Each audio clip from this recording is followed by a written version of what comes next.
63 feet వినాయకుడు.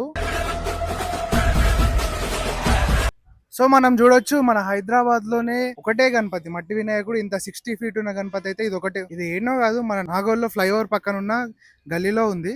And మీకు అది నేను చూపిస్తా, చూడొచ్చు.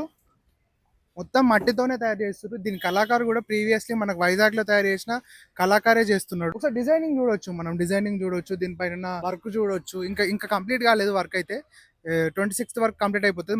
మళ్ళీ విజిట్ చేసి ఒకసారి చూపిస్తాము. ప్రస్తుతానికైతే ఇది ఒక 63 ఫీట్ వినాయకుడు. హైదరాబాద్ లోనే ఓన్లీ ఒకటే ఒక వినాయకుడు ఉన్నాడు. మన ఓల్ తెలంగాణలోనే ఒకటే ఒక వినాయకుడు. నిమజ్జనం కూడా ఎట్లా చేస్తారు ఈ కమిటీ వాళ్ళతో తెలుసుకుందాము, చెప్తారు, వాళ్ళ మాటల్లోనే విందాం. మన నిమజ్జనం వచ్చేసి 7th రోజు అన్న. 11 days కంప్లీట్ అయిన తర్వాత 12th రోజు ఇక్కడ నిమజ్జనం జరుగుతుంది. పంచామృతాలతో అభిషేకం చేసిన తర్వాత మన ఫైర్ ఇంజన్ వర్క్స్ వస్తాయి. ఫైర్ ఇంజన్స్ తోని మన నిమజ్జనం అనేది వినాయకుడు ఇక్కడే నిమజ్జనం అవ్వడం జరుగుతుంది. మన కళాకారుడు వచ్చేసి కొత్తకొండ నాగేష్ అన్న, అంకుల్ అన్న. దీన్ని చేయడానికి వచ్చేసి ఒక 2 months టైం పడుతుంది అన్న. మనకి 45 days to 60 days మధ్యలో పడుతుంది. మన ఎగ్జాక్ట్ లొకేషన్ వచ్చేసి అనంతుల ధర్మారెడ్డి గార్డెన్స్ అన్న. మన నాగోల్ ఎక్స్ రోడ్ కి కిందనే మనకి ఫ్లైఓవర్ వెళ్తుంటే నియర్ బై కనిపిస్తుంది మనకి.